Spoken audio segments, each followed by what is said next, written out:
Bonsoir tout le monde, bienvenue au webinaire gratuit présenté par Avril et Vitoli. Donc ce soir, vous voyez que je suis seul, donc c'est parce que c'est moi-même qui va donner la conférence de ce soir. Je vais vous parler de comment choisir un bon produit oméga 3 adapté à vos besoins, à vos objectifs. C'est un domaine que je connais vraiment en profondeur, le domaine des oméga 3, parce que j'ai été vice-président sciences et développement dans une entreprise internationale d'oméga 3 par le passé. Donc, tout de suite après avoir été, entre autres, vice-président sciences et développement chez Bioca Plus, une entreprise de probiotiques. Donc, c'est deux domaines que je connais énormément, tout le côté des probiotiques, en fait, pour lesquels j'ai même fait une partie de mon doctorat sur le sujet, et le domaine des oméga 3, donc pour lesquels j'ai été pendant plusieurs années vice-président sciences et développement d'une entreprise qui avait même deux filiales pharmaceutiques. J'étais responsable du développement pour les deux filiales pharmaceutiques. Donc, je connais vraiment de façon approfondie les impacts des oméga 3 sur la santé. Donc, notre sujet de ce soir, oméga 3, comment choisir le produit qui convient à vos besoins. Donc, j'ai décidé de donner la conférence de ce soir parce que c'est une question qui m'est vraiment posée vraiment très souvent. Et on va en plus sortir des nouveaux produits d'oméga 3 au cours de l'année 2025. Je vous l'annonce tout de suite, je vais en parler de trois ce soir, trois nouveaux produits d'oméga 3. Mais si vous regardez comme il faut la programmation, vous allez aussi voir que le 20 février, nous allons avoir un des spécialistes mondial, en fait, du domaine des oméga 3, qui est un chercheur de Rimouski, qui est ici, un Québécois, donc un chercheur de l'Université de Rimouski, Samuel Fortin, qui va être avec nous, en fait, qui va vous parler d'un type d'oméga 3 très particulier qu'on va vendre aussi prochainement via notre site Internet. Donc, le domaine des oméga 3 est un domaine vraiment passionnant pour lequel, bon, bien sûr, il y a toutes sortes de choses dans le marché, puis il y a des produits plus concentrés qui vont vous permettre d'atteindre des dosages thérapeutiques. Et c'est ça sur quoi on va concentrer nos efforts, bien sûr, du côté des produits bases. Donc, dans la conférence de ce soir, je vais vous parler de pourquoi prendre des oméga 3, donc faire un petit retour sur des éléments qu'on a déjà vus dans le passé, mais ici dans un autre ordre, pour bien souligner pourquoi considérer de prendre des oméga 3 en supplément versus le fait d'en consommer dans l'alimentation. Parce qu'il y a un article qui a de l'actualité dernièrement qui a retenu mon attention, qu'on a entre autres commenté dans un direct, en fait, avec mon ami Jean-Yves Dionne, un de nos jeudis chiolages, en fait, que vous retrouvez maintenant sur la chaîne YouTube de Vitali. Si vous aimez les jeudis chiolages que je fais avec Jean-Yves Dionne, je vous invite à prendre connaissance de la chaîne YouTube de Vitali. Sur YouTube, vous tapez Vitali et vous allez avoir donc la chaîne YouTube de Vitali et vous allez avoir des listes de lecture. Dans les listes de lecture, vous allez trouver entre autres les jeudis chiolages que je fais avec mon ami Jean-Yves Dionne depuis maintenant plus d'un an. Et ça va vous permettre justement de revoir donc certains sujets qui pourraient vous intéresser, comme par exemple en fait le cas des oméga 3 que je vais vous parler ce soir. Donc, on va passer rapidement en revue les rôles biologiques. Pourquoi? Parce que c'est important de comprendre, en fait, pourquoi on les prend, les oméga 3, puis pourquoi il faut prendre une certaine quantité pour que ça soit significatif, quel rôle qu'ils ont à jouer dans l'organisme. Puis ça nous permet aussi de souligner par la suite, selon les objectifs qu'on a, quel type d'oméga 3 vont mieux rencontrer les objectifs en question. Donc, pour choisir, on a deux éléments à tenir en considération. Quel type de produit on veut, parce qu'il va y avoir des produits liquides, il va y avoir des produits en gélule, il va y avoir des produits moins concentrés, des produits plus concentrés, et pour quel type d'application, en fait, on veut utiliser ces produits-là. Donc, pourquoi en prendre? L'article que je vous mentionnais tout à l'heure, en fait, qui a paru récemment, vous le voyez à l'écran, les oméga 3, ça donne quoi finalement? En fait, c'est un article qui, grosso modo, vous décrit le fait que c'est évident que les oméga 3 sont bons pour la santé, sont très importants en santé humaine, mais que finalement, on devrait les consommer par l'alimentation, qu'on n'a pas suffisamment de support pour montrer qu'on a besoin de les prendre en supplément. Honnêtement, c'est n'importe quoi. C'est du gros n'importe quoi. Et vous allez voir tout à l'heure pourquoi. En fait, je vais étayer ça d'un paquet de références scientifiques. En fait, je vais vous mettre des chiffres là-dessus, juste pour vous démontrer, dans le fond, que on ne peut pas prendre les quantités suffisantes uniquement par l'alimentation, à moins de manger vraiment des très grosses quantités de poissons gras. Même en consommant trois repas de poissons gras par semaine, on ne peut pas prendre les quantités suffisantes d'oméga 3 qui vont apporter des bénéfices thérapeutiques qui sont généralement les bénéfices pour lesquels on va prendre des oméga 3. Ce que je suis en train de vous dire là est extrêmement important, là. C'est que ça fait des dizaines d'années qu'on dit à la population qu'en consommant trois repas de poisson gras par semaine, vous allez avoir suffisamment d'oméga 3. Bien, malheureusement, ce n'est pas vrai. Ça n'est pas vrai. C'est parce que ce qu'on considère être suffisant comme quantité d'oméga 3, ce n'est pas une quantité qui va vous permettre ni de réduire l'hypertension, ni de réduire les lipides sanguins, en fait, d'améliorer votre profil lipidique sanguin, ni non plus de réduire les maladies cardiovasculaires, malheureusement, ou sinon, ça va être vraiment infime. Donc, regardez bien ce que j'ai fait, en fait, pour meubler la réflexion. Donc, la dose quotidienne par l'alimentation, est-ce que c'est possible de faire quelque chose d'intéressant? Donc, habituellement, on va considérer là, que l'équilibre de base, en fait, dans les oméga 3, on va l'avoir par une consommation de 1000 à 2000 mg par jour d'oméga 3. Euh, L'Institut de cardiologie de Montréal nous dit qu'un dosage thérapeutique d'oméga 3, donc qui va permettre les bénéfices qu'on s'attend d'avoir. OK? Donc, ce n'est pas un dosage pour quelqu'un qui est nécessairement malade, là. C'est même les gens qui veulent avoir un bénéfice, comme par exemple réduire les risques de maladies cardiovasculaires en prenant des oméga 3, ça prend un dosage thérapeutique. Ça ne prend pas juste un équilibre de base. C'est pas suffisant finalement. Et vous allez voir, je vais vous donner des chiffres. Euh, donc, ici, ce que j'ai utilisé là, pour fin de démonstration et de calcul, c'est pour un 120 à 150 grammes de saumon, donc qui est une petite portion, on va avoir à peu près 1500 mg d'oméga 3. OK? C'est ce que j'ai considéré. Les œufs oméga 3, si on considère qu'on en mange deux, un matin qu'on mange des œufs oméga 3, parce que ça existe, je ne sais pas si vous avez déjà remarqué à l'épicerie, ça va nous donner 150 mg d'oméga 3. Un supplément concentré, en fait, là, comme par exemple les suppléments base, en fait, enrichis, vous allez avoir de 613 à 864 mg d'oméga 3 à peu près par gélule, qui est beaucoup plus important, en fait, que l'apport. C'est juste pour faire un petit parallèle ici, mais regardez bien le calcul. Donc, ce que j'ai fait ici, c'est que je me suis fait une semaine typique où on va considérer donc durant la semaine qu'on va manger 3 repas de poisson gras. Mais pour mettre toutes les chances de notre côté, je me suis dit, mais regarde, on va ajouter 2 matins dans lesquels on va manger des œufs oméga 3. On va ajouter un matin aussi dans lequel on va manger 75 grammes de saumon fumé, hein, ce qui est quand même pas si mal. Puis on va ajouter à ça 3 repas de poisson gras. Ça va nous donner en moyenne, en fait, sur la moyenne de la semaine, là, ça va nous donner à peu près 1100 mg par jour d'oméga 3. Ça correspond à quoi? Ça, on pourrait dire, ben, 1100 mg, ben, c'est le début de l'équilibre de base, tu sais, c'est pas si mal. Ouais, si on veut. Pour avoir une bonne idée de ça correspond à quoi, faut être capable, vous savez, en science, souvent, on va considérer, donc il faut évaluer, il faut mettre des chiffres sur quelque chose, savoir où on se situe. Où on se situe par rapport à où apparaissent les bénéfices santé. Dans le domaine des oméga 3, on connaît aussi ces valeurs-là. Et l'étalon qui a été développé au cours des dernières années, qui a été beaucoup étudié, puis je vais vous donner les données canadiennes, là, c'est l'index oméga 3 qui est le pourcentage d'oméga 3 que vous allez retrouver dans la membrane des globules rouges. Hein? Et on va en reparler tout à l'heure, mais donc pour être clair ici, c'est le pourcentage d'oméga 3 à chaîne longue, donc des membranes des érythrocytes, donc vos globules rouges en circulation sanguine. Ce que la science nous a démontré, c'est que à plus de 8% d'oméga 3 dans la membrane de vos globules rouges, vous avez un gros effet sur la réduction des risques de maladies cardiovasculaires. Donc, écoutez bien ce que je suis en train de vous dire, c'est important. Quand on parle de l'apport en oméga 3, entre autres des suppléments, versus la réduction des risques de maladies cardiovasculaires, il y a plein d'études négatives. Pourquoi il y a plein d'études négatives?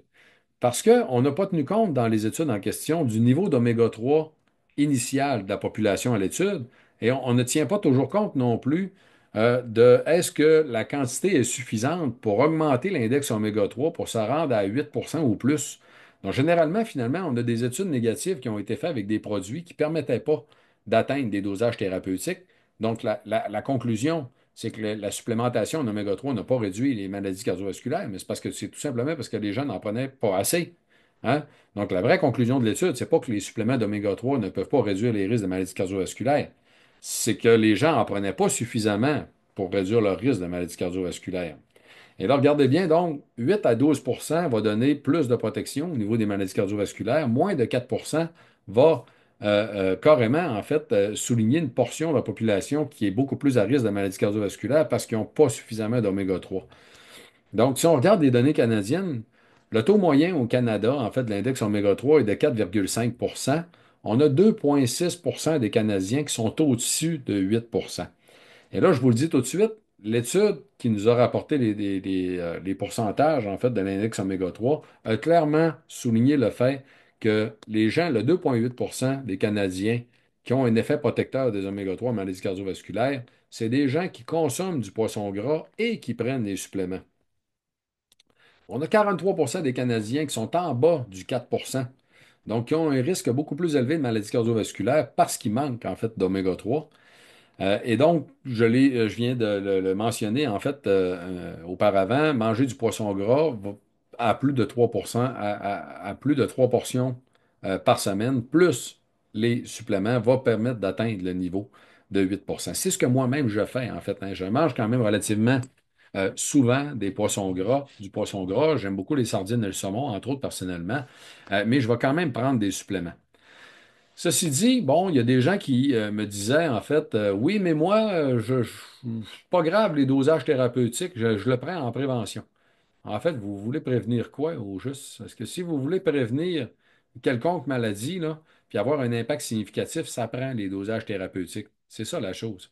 On ne peut pas en prendre moins sous prétexte que ça va avoir quand même un bénéfice. Oui, ça a un bénéfice d'en prendre moins, mais vous n'atteindrez pas les objectifs. Puis regardez bien, on va les passer en revue, les objectifs en question, en soulignant tout le temps le parallèle que j'ai fait tout à l'heure avec l'alimentation pour cet article-là, là, qui malheureusement nous disait que vous n'avez pas nécessairement besoin d'en prendre en supplément. Mais regardez bien, en fait, on va le regarder par rapport à la littérature scientifique. Donc, ici, vous avez l'évaluation de comment on fait, à quelle quantité d'oméga 3 exactement il faut prendre pour atteindre l'index oméga 3 de 8% ou plus. Ça nous prend 40 mg par kilogramme par jour d'oméga 3. Donc, la donnée que je répète en fait fréquemment sur la quantité d'oméga 3 que vous devriez prendre, en fait, puis mon ami Jean-Yves Dionne fait la même chose, euh, c'est 40 mg par kilogramme par jour d'oméga 3 qu'on devrait consommer. Donc, pour une personne comme moi de 80 kilos, là, ça me donne 3200 mg par jour d'oméga 3. Si vous vous rappelez tantôt, l'évaluation que j'ai faite, en fait, basée sur bon, le fait qu'on se fait dire de manger du poisson gras 3 fois par semaine, puis là, j'ai même ajouté les œufs, en fait, pour être bon joueur, puis même du saumon fumé, en fait, hein, pour un matin. Donc, je suis allé un petit peu plus loin même que ce qu'ils nous disent de faire de base, pour montrer finalement que ça nous donne juste 1100 mg par jour d'oméga 3.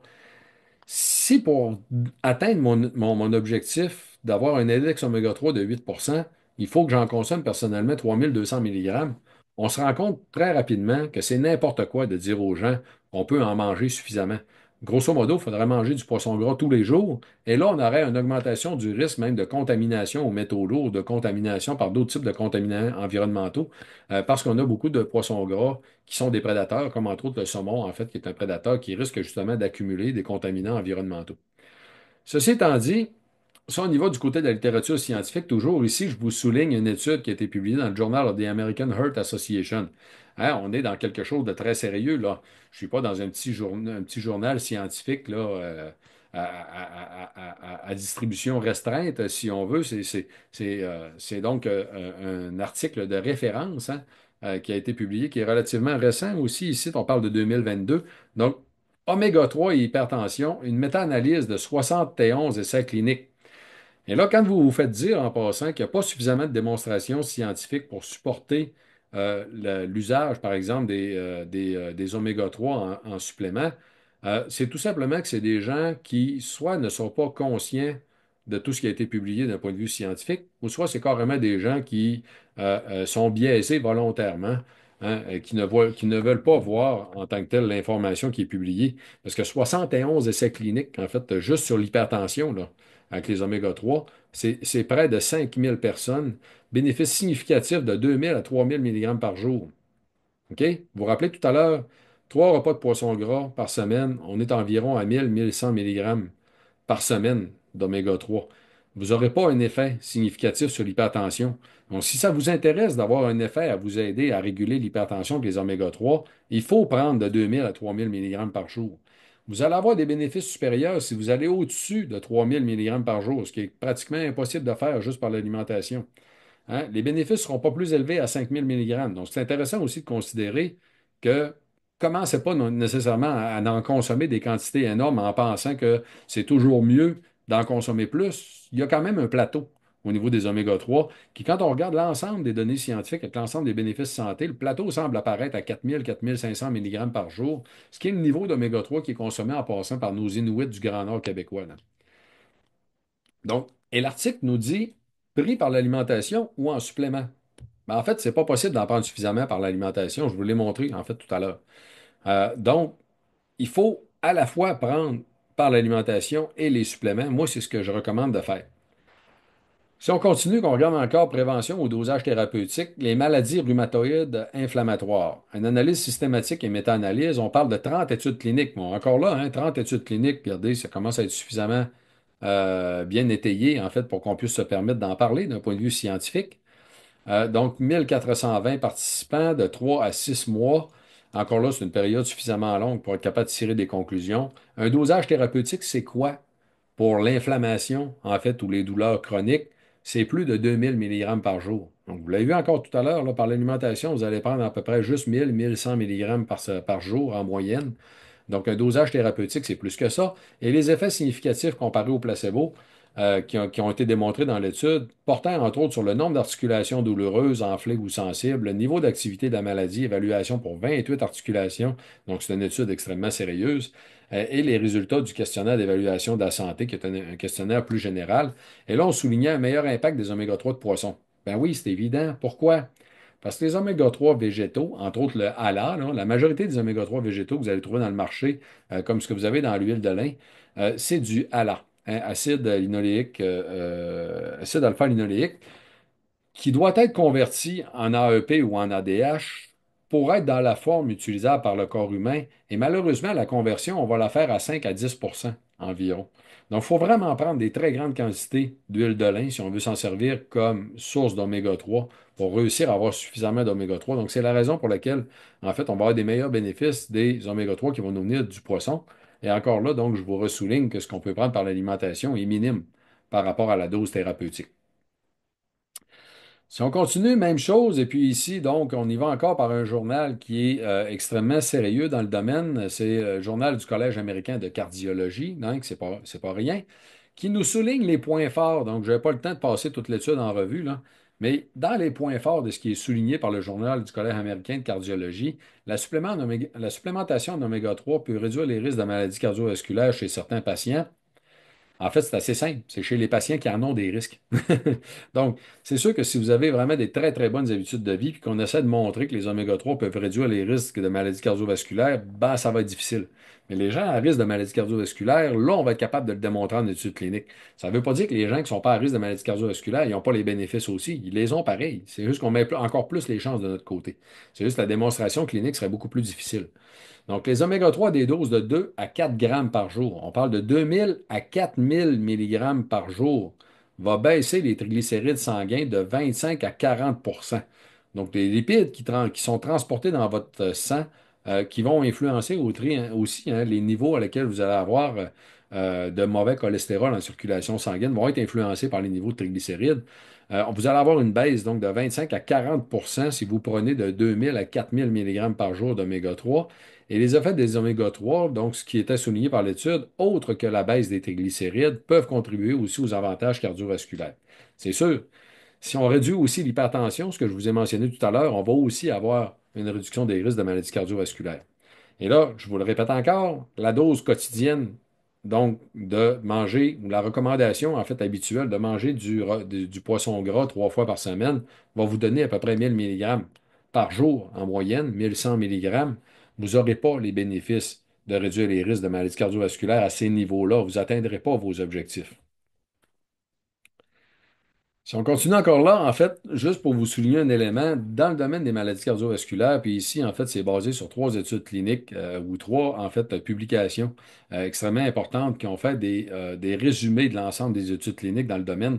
C'est que les multiples mécanismes d'action qui vont être influencés par la quantité d'oméga 3 que vous consommez sont très, très bien documentés. Tout ce que vous avez à l'écran, là, c'est les mécanismes d'action pour les différentes facettes reliées à la réduction des risques de maladies cardiovasculaires. Donc, la réduction de l'inflammation, l'amélioration des fonctions endothéliales, les effets antithrombose, les effets sur l'arythmie, les effets en fait sur le bon fonctionnement du cœur et le risque de remodelage en fait pour les gens que le cœur va forcer trop en fait, les effets ventriculaires et des effets même sur les lipides sanguins, donc sur le métabolisme des lipides. Tout ceci est soutenu par une très très grande quantité de mécanismes d'action qui sont très bien documentés scientifiquement. Maintenant, les rôles biologiques, si on veut pousser un petit peu plus loin puis bien comprendre, ben, pourquoi ça a autant de bénéfices santé, les oméga 3? Pourquoi il faut en consommer autant? En fait, Personnellement, je crois tout simplement que dans l'évolution humaine aussi, l'être humain a consommé énormément de poissons. En fait, toutes les grandes populations qu'on a retrouvées d'un point de vue archéologique étaient toujours le long des cours d'eau. C'est pas pour rien. C'était oui pour l'approvisionnement en eau, mais c'était aussi parce que c'était une source alimentaire très riche, qu'on devait avoir une certaine capacité, une certaine facilité. C'était probablement plus facile d'attraper des poissons que d'aller tuer un mammouth. Hein? Donc, ceci étant dit, ça a pris une très grande importance dans le fonctionnement du corps humain, entre autres pour la fluidité membranaire. Donc, deux grandes facettes, la fluidité membranaire, donc qui permet le bon fonctionnement des cellules. Et là, c'est important, là. Les cellules ont carrément de la difficulté à fonctionner si vous n'avez pas suffisamment d'oméga 3. Et de l'autre côté, le contrôle de l'inflammation. On s'entend, l'inflammation est réellement quelque chose d'important en santé humaine. Donc, un petit peu de chimie, si vous n'êtes pas déjà au courant de c'est quoi des huiles saturées versus des huiles polyinsaturées. Donc, l'huile palmitique, ici, que vous avez, c'est un gras saturé en tant que tel. Donc, il n'y aura pas de point de flexibilité, de flexion. Donc, c'est non flexible, si vous voulez. Quand on a un point d'inflexion qui permet une flexibilité de la molécule, on parle d'un gras insaturé. Et quand on a plusieurs de ces points-là d'inflexion, on parle de gras polyinsaturés qui sont des oméga 6 ou des oméga 3. Là, la différence entre l'oméga 6 et l'oméga 3, c'est la portion terminale. Donc, c'est si la portion terminale est relativement longue, sans double lien, donc sans lien de flexibilité, on a un oméga 6. Si elle est très courte, donc les liens de flexibilité se rendent quasiment jusqu'au bout de la molécule, là, on parle d'un oméga 3. Donc, qui est fait une molécule beaucoup plus flexible. Et là, ici, je vous le souligne, hein, la source végétale, là, en fait, est un oméga 3 polyinsaturé. Donc, il est intéressant, oui, mais il est beaucoup plus long que nos AEP et ADH. Il doit être coupé, en fait, pour nous. Ah non, il doit être rallongé, excusez-moi. La source végétale, c'est un C18, donc 18 carbone. Il faut le rallonger pour permettre d'avoir le DHA ou l'AEP. Et la conversion, donc, pour nous permettre de le rallonger, on va être très peu efficace, là. Donc, on va être capable d'utiliser seulement que 5 à 10 donc des sources végétales qui contiennent de l'acide linoléique, de l'acide alpha-linoléique, pour produire l'AEP ou l'ADH. Donc, la fluidité membranaire, qu'est-ce que c'est? En fait, c'est que toutes les membranes de toutes nos cellules du corps humain sont faites d'une bicouche lipidique qu'on appelle. Donc, c'est deux couches de lipides pour lesquelles les têtes, donc hydrophiles, donc qui sont solubles dans l'eau, pointent vers le nord. Donc, les points rouges que vous avez, là, pointent vers, en fait, l'eau ou pointent vers les liquides, tandis que les queues hydrophobes, en fait, qui ne sont pas solubles dans l'eau, vont avoir tendance à se réunir entre elles et donc former une membrane uniforme.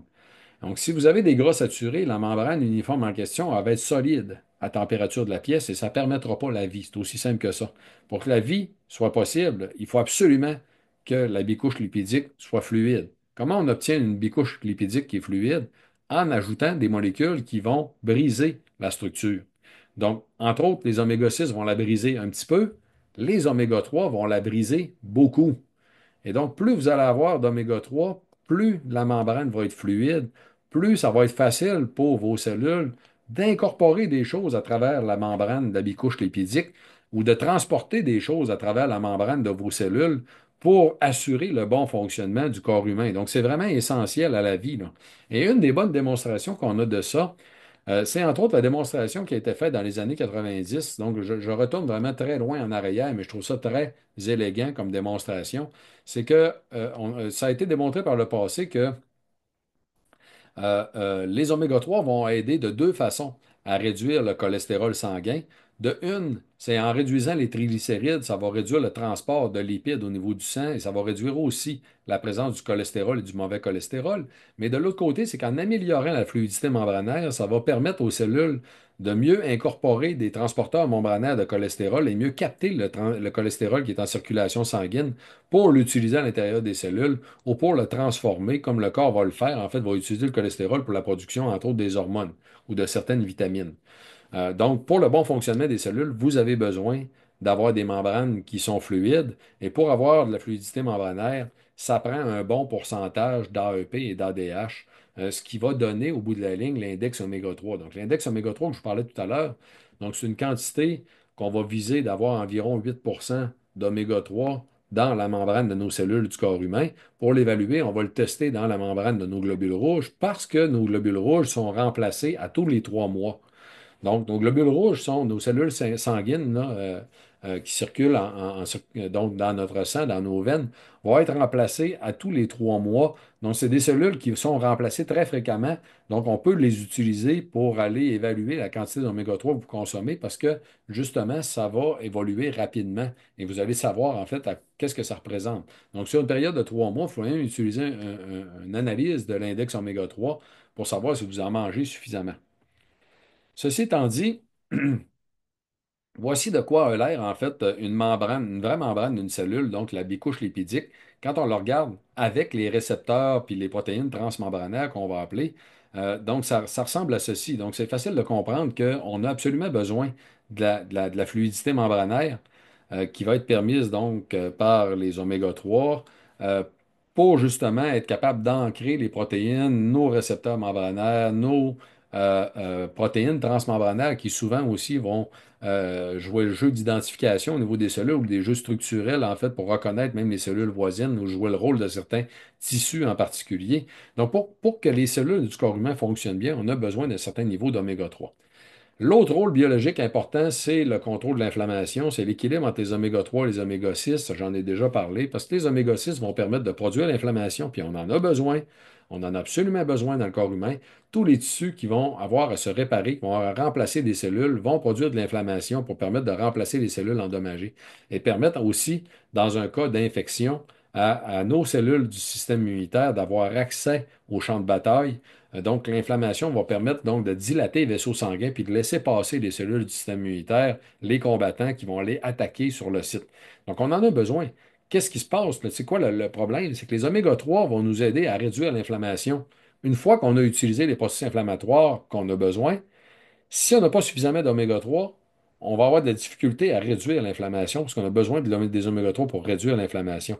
Donc, de la même façon, si on a besoin de réparer un tissu endommagé dans le corps humain puis qu'on a besoin de faire de l'agglomération des plaquettes sanguines, les oméga 6 vont nous aider à le faire.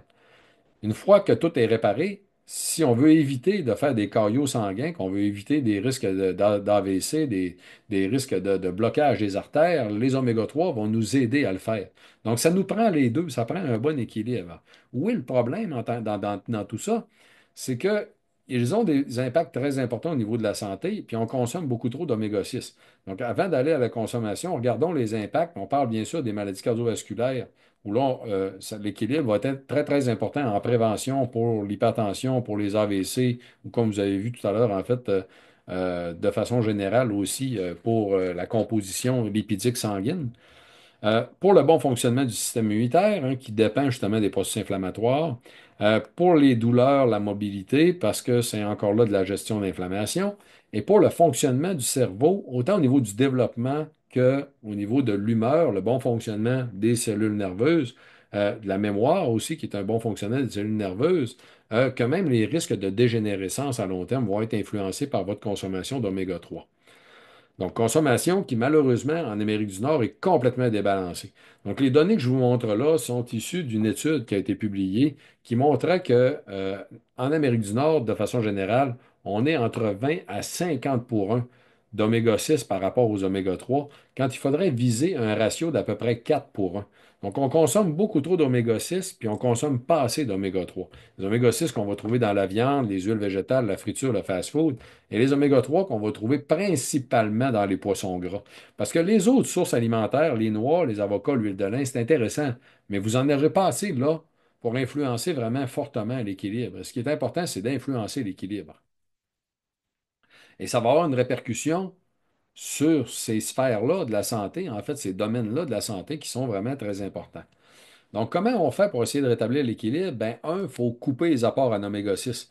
Donc, les huiles végétales, faut toutes les huiles végétales, outre en fait l'huile d'olive, en fait, et l'huile d'avocat qui sont intéressantes. Les autres huiles, je vous dirais, réduisez la consommation. Ici, là, je vais attirer votre attention, même si on regarde des huiles comme l'huile de colza, qui aura un ratio de 2,7 qui serait peut-être intéressant, mais c'est parce que l'oméga 3 de l'huile, il est converti à 5 à 10. Donc, ce n'est pas un vrai ratio de 2,7 parce que c'est pas il faudrait comme réduire la quantité d'oméga 3 que vous voyez là d'un facteur 10. C'est pas 7% qu'on devrait lire, c'est 0,7%. Donc là, le ratio sera plus bon, là. Donc faites attention à ce genre de tableaux-là, en fait, qui peuvent induire en erreur et gardez tout simplement à l'esprit que oui, l'huile de lin, en passant, peut être intéressante, mais gardez encore là que c'est 10%. C'est 5 à 10% de la consommation d'huile de lin qui va donner des oméga 3. C'est possible d'en consommer suffisamment pour avoir un impact intéressant au niveau de l'huile de lin. Dans les autres huiles, moi, je conseille d'aller vers l'huile d'olive et l'huile d'avocat pour tous vos besoins de consommation et de mettre les huiles végétales de côté. Quand on regarde au niveau de la viande, qui vont être un apport important aussi en oméga 6, ou les autres huiles, vous les avez ici. Regardez les huiles, les margarines, ce que ça donne. En fait, en quantité, en milligrammes d'oméga 6 en fait, par 100 grammes. Et si vous regardez la viande, le poulet, en fait, on peut conclure tout simplement que pour garder un ratio d'à peu près 4 pour 1, il faudrait compenser tout apport en viande par un apport, en fait, en poisson gras pour réussir à avoir un ratio d'environ 4 pour 1. Fait que dans votre semaine, là, si vous seriez capable de faire ça, là, vous pourriez réussir en tant que tel à avoir un ratio de 4 pour 1. Mais là, vous allez vous retrouver à manger quand même beaucoup plus souvent, justement, des poissons gras que juste 3 fois par semaine. Donc, ceci étant dit, les sources d'acide alpha-linoléique, donc qui sont des oméga 3 végétaux, vous les avez à gauche. Toujours en gardant à l'esprit que ces sources-là, c'est 5 à 10 qui va être converti en AEP ou en ADH. Et les sources d'AEP et ADH, ben, c'est les poissons gras, donc le hareng, le maquereau, le thon rouge, le saumon, les sardines et bien sûr donc l'huile de poisson. Comment choisir ce qui nous convient, en fait? Et là, il y a deux facettes que je vais vous rapporter ici, en fait, qui est important de considérer. Vous avez bien sûr donc nos suppléments au niveau des produits bases, y compris les trois prochains qui s'en viennent, donc je vais vous présenter tout à l'heure, que vous avez ici à l'écran. Deux facettes dans comment choisir quel type de produit pour quelle application. Hein? Et là, dans quel type de produit, vous avez plusieurs éléments qu'il faut rappeler. C'est pas juste la concentration en oméga 3, mais aussi la qualité des produits qu'il faut se soucier. Donc, on cherche à atteindre au moins le dosage thérapeutique, hein, qui est de 1800 mg par jour. Donc, vous avez vu tout à l'heure, les bénéfices santé les plus importants, on va les avoir à 2000 mg par jour et plus. Hein? Et le dosage optimal, si vous voulez vraiment optimiser votre consommation d'oméga 3, il faudrait y aller pour 40 mg par kilogramme par jour en AEP plus ADH, pas en huile totale de poisson. Il faut calculer dans le produit que vous prenez la quantité en AEP, vous l'additionnez à la quantité en ADH et vous calculez qu'est-ce que ça donne par jour en milligrammes. Il faut viser 40 milligrammes par kilogramme de votre poids par jour. Un élément intéressant, les journées que vous mangez du poisson gras, vous n'avez pas besoin des suppléments. Donc, si on mange du poisson gras 3 fois par semaine, ben, vous avez 3 journées de la semaine que vous n'avez pas besoin de prendre de suppléments. Les autres journées, les 4 autres, il faut en prendre si vous voulez atteindre des index oméga 3 qui vont permettre de réduire les risques de maladies cardiovasculaires, entre autres, ou permettre donc une vaste panoplie de bénéfices santé. Les suppléments qu'on retrouve dans le marché, donc quand on les regarde, il faut savoir que l'huile de poisson de base, là, de l'huile, disons, l'huile qu'on retrouve dans les poissons, que vous retrouvez dans votre saumon, etc., c'est 180-120. 180 mg que vous allez retrouver donc d'AEP pour 120 mg d'ADH. Donc, il y a plus d'AEP que d'ADH dans l'huile de poisson. Et vous allez avoir beaucoup de gélules sur le marché qui sont des 180-120, donc qui vont donner environ 300 mg d'oméga 3 par gélule. Vous allez avoir des produits un peu plus concentrés qui vont soit donner du 300-200. Et là, vous allez avoir des recommandations, donc des entreprises qui vont vous vendre des produits, de consommer 1 à 3 euh, gélules, capsules donc, par jour, ce qui est recommandé habituellement. Donc, qu'est-ce que ça va donner au bout de la ligne? Grosso modo, si on regarde, là, même pour les formules extra fortes là, que vous allez retrouver, regardez comme il faut sur vos bouteilles. Vous allez prendre environ de 300 à 1500 mg par jour d'oméga 3, ce qui n'est pas suffisant pour atteindre les dosages thérapeutiques ou encore permettre en fait un index oméga 3 intéressant. Si on veut atteindre 1800 mg ou plus, comme ce qui est recommandé par l'Institut de cardiologie de Montréal, il faudrait prendre 6 gélules d'huile de poisson peu concentrée. Et donc, les huiles de poisson que vous trouvez, les oméga 3 que vous trouvez dans le marché qui ne coûtent pas cher, en fait, qu'on peut acheter dans des gros pots, il faut prendre beaucoup de gélules, en fait, pour avoir un impact intéressant. Dans mon cas, moi, si je vise mon dosage optimal, qui est 3200 mg par jour, ben, il va falloir que j'en prenne 11 des gélules de produits non concentrés. Fait que si vous prenez, vous achetez des oméga 3 dans le marché, que vous prenez 2 3 gélules pour vous donner bonne conscience, ben, malheureusement, fort probablement, vous n'en prenez pas suffisamment pour avoir un impact donc intéressant sur votre santé. Des éléments à considérer, en fait, qui devraient attirer votre attention sur les produits que vous allez retrouver dans l'approvisionnement avant tout. Ah, attendez un instant, je vais regarder. J'ai peut-être. Dans l'approvisionnement avant tout.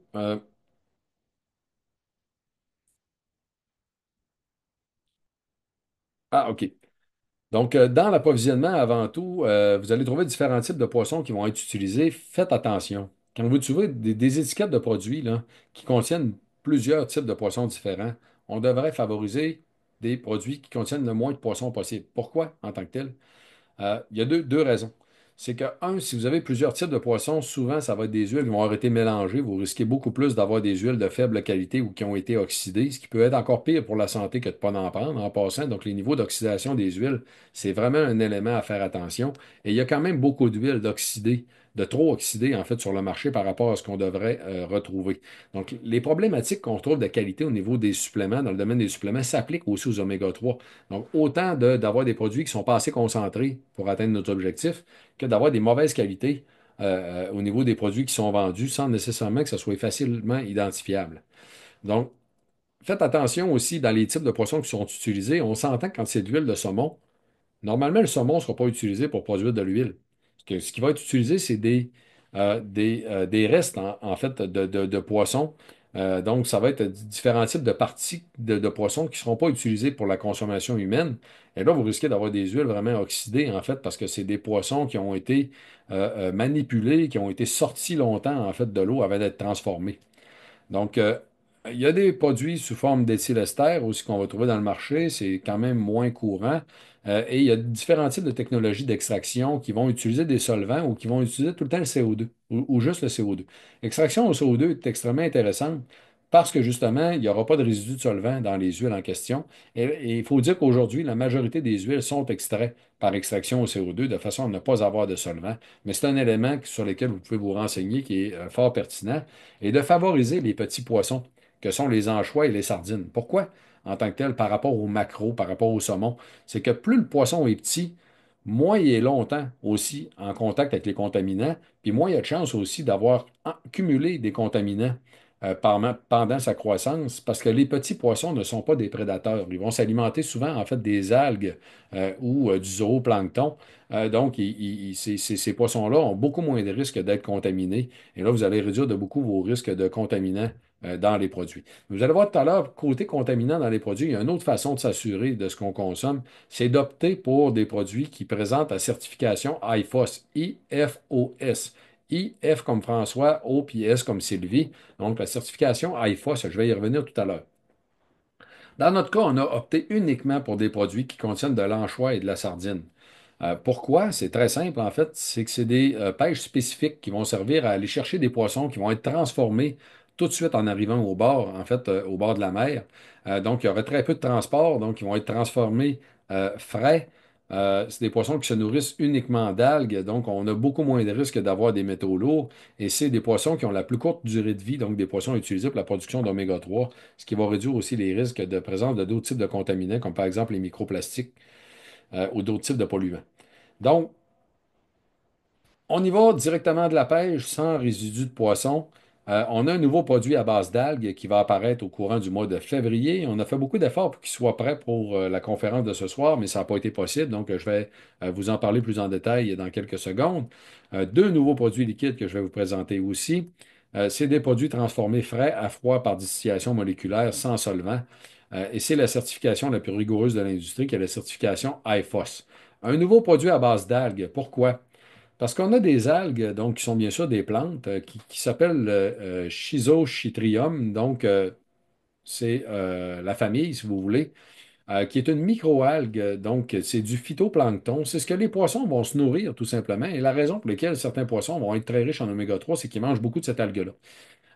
Et donc, ça sert de nourriture aux poissons. C'est la plante, l'algue, qui est la plus riche en oméga 3. Donc, on a développé des façons donc, de la cultiver, de la récupérer, tout simplement, de la transformer pour produire un produit d'ADH. Donc, l'oméga 3 qu'on va retrouver ici, ce n'est pas de l'acide alpha-linoléique, comme je vous ai dit tout à l'heure, qui devait être converti quand on est dans les huiles végétales. C'est une huile végétale, donc qui nous provient des végétaux, mais qui va nous donner de l'ADH et un petit peu d'AEP, en fait, mais pas de l'ALA. Donc, c'est la forme des oméga 3 qui sont utilisables par le corps humain, comme les huiles de poisson, mais c'est une origine végétale, donc il n'y a pas besoin d'être converti. Et c'est le meilleur ratio d'oméga 3, oméga 6 des huiles végétales que vous allez retrouver, donc qui existe sur la Terre entière. Donc, c'est un ratio 80 pour 1. Donc, ce qui va nous permettre d'augmenter donc nos niveaux d'oméga 3, notre ratio oméga 3 par rapport aux oméga 6. On a deux nouveaux produits liquides, donc qui sont des huiles de poisson concentrées en AEP, qui vont contenir donc 3380 mg d'AEP plus 670 mg d'ADH par demi-cuillère à soupe. Donc, c'est énorme. En fait, la quantité, là, ça va vous permettre pour une demi-cuillère à soupe d'atteindre environ 4000 mg d'oméga 3. Euh, deux saveurs. Parce qu'on voulait offrir deux options. Hein. On a beaucoup de gens qui vont favoriser donc dans les huiles de poisson. Puis je vous le dis, c'est vraiment très bien. Honnêtement, là, moi, personnellement, j'aime les deux. J'aime pas les huiles de poisson qui sont aromatisées au citron. La raison pour laquelle on n'est pas allé vers le citron, c'est parce que personnellement, j'aime pas ça. Donc, j'aime beaucoup plus celle à l'orange ou encore, en fait, celle à l'ananas et noix de coco. Donc, personnellement, moi, je préfère la noix à ananas et noix de coco. Mais je crois que la majorité des gens préfèrent celle donc à l'orange. Mais vous aurez l'occasion de goûter à une ou à l'autre, en fait, savoir qu'est-ce qui vous convient le mieux. Et là, on offre aussi la certification la plus rigoureuse de l'industrie, qui est la certification IFOS. Donc, il faut savoir que tous les produits de la gamme base offrent la certification IFOS. Qu'est-ce que c'est en tant que tel? Ça a été lancé en 2004, il y a 20 ans, plus de 20 ans maintenant. Donc, c'est International Fish Oil Standards. C'est parce que dans des huiles oméga 3 qui sont commercialisées, il y a beaucoup, en fait, de problèmes de qualité. Et il y a encore des études aujourd'hui qui démontrent très souvent que genre 70-80% des produits qu'il va y avoir dans le marché ne respectent pas ce qui est affiché sur l'étiquette. Donc, le produit n'aura pas autant d'oméga 3 que ce qui est affiché sur l'étiquette. Et souvent, en fait, va être plus oxydé que ce qui est permis pour la commercialisation. Donc, ce que je vous dis là est vraiment épouvantable, mais c'est une réalité. Donc, si vous voulez être sûr, en fait, vous pouvez faire confiance aux huiles qui ont la certification IFOS parce que c'est évalué par un tierce parti, donc une entreprise indépendante canadienne qui est située à Toronto, qui va faire les tests elle-même de laboratoire pour certifier que ce que vous retrouvez dans les produits est réellement ce qui est écrit sur l'étiquette. Donc, retenez en fait hein, que c'est la meilleure certification de l'industrie. C'est une certification canadienne qui est maintenant reconnue sur la terre entière, en fait, partout dans le monde. Et c'est la certification qu'on utilise pour l'ensemble des produits bases. Et ça va de soi que ce n'est pas toutes les entreprises qui font ça pour deux raisons. D'un, il y en a beaucoup qui ne seraient pas capables de passer la certification. Les produits ne seraient pas d'assez grande qualité. Et de deux, ça coûte très cher en tant que tel, avoir la certification IFOS. Maintenant, si je reviens à comment choisir, donc, je vous ai parlé de quel type de produit, c'est de ça que j'étais en train de vous parler. Maintenant, c'est pour quelle application. Donc, souvent, les questions qui me viennent sur quel produit devrait être utilisé visent en fait la notion de l'usage, en fait, de l'objectif qui est poursuivi. Mais regardez bien ce que j'ai fait ce soir. Je vous ai simplifié énormément les différents types d'usage. Alors, suivez-moi bien, vous allez voir. Ici, vous avez l'ensemble des raisons pour lesquels on pourra consommer des oméga 3. Donc, toutes les principales raisons des bénéfices santé sont là. Soit pour une question d'état d'esprit, la santé cardiovasculaire, j'en ai parlé tantôt, le bon fonctionnement des cellules ou encore du système immunitaire, les problèmes d'articulation, de douleur, l'équilibre en oméga 3, tout simplement pour le bon fonctionnement cellulaire encore là, la santé cognitive, le développement du cerveau, bien sûr, de l'enfant, la santé en général, donc pour une multitude de facettes, le focus, la capacité au niveau du fonctionnement du cerveau ou encore la santé des yeux. Hein. Donc, les oméga 3 sont extrêmement importants aussi pour la santé des yeux. Et en fait, bon, 95% des oméga 3 de l'œil vont être de l'ADH. Et je vais y revenir tout à l'heure. Donc, ceci étant dit, retenez une chose avant tout. Vous avez une seule application. Parmi toutes les applications qui ont été démontrées jusqu'à maintenant, vous en avez une seule pour lesquelles vous avez besoin absolument d'un des types d'oméga 3, c'est l'état d'esprit. Donc, que ce soit la déprime, en fait, ou la dépression, essayer de réduire les risques, en fait, ou les risques de rechute même par la suite, c'est l'AEP que ça prend. Donc, les produits enrichis en AEP ont une fonction particulière à jouer au niveau de l'état d'esprit. Si c'est votre cas, que vous cherchez en tant que tel un produit pour la question de l'état d'esprit, ben, il faut se tourner vers l'AEP avant tout. Et là, vous avez deux options. Soit de les prendre en gélule. Si vous trouvez que c'est difficile à avaler, en fait, les grosses gélules, vous avez des difficultés à prendre trois ou quatre gélules par jour, toujours au début d'un repas, en fait, de préférence. Mais vous pouvez maintenant opter pour les formules liquides, en fait, de base, donc soit à l'orange ou soit la saveur tropicale. Si on continue dans le même ordre d'esprit, en fait, toutes les autres applications peuvent bénéficier soit de l'AEP ou de l'ADH. Mais il y a quand même une raison, quelques raisons particulières de favoriser l'ADH dans certains cas, même si l'AEP pourrait faire aussi. C'est que la composition du cerveau, que ce soit le cerveau adulte, en fait, pour réduire les risques de dégénérescence nerveuse à long terme, ce qu'une étude a montré il y a 2 ans maintenant, qu'on peut réduire de 49 si on est dans la proportion de la population qui consomme le plus d'ADH, qui ont le plus d'ADH en circulation sanguine, vous allez réduire de 49 vos risques de dégénérescence nerveuse ou d'Alzheimer, en fait, en vieillissant. Donc, pourquoi? Parce que 97 des oméga 3 ou des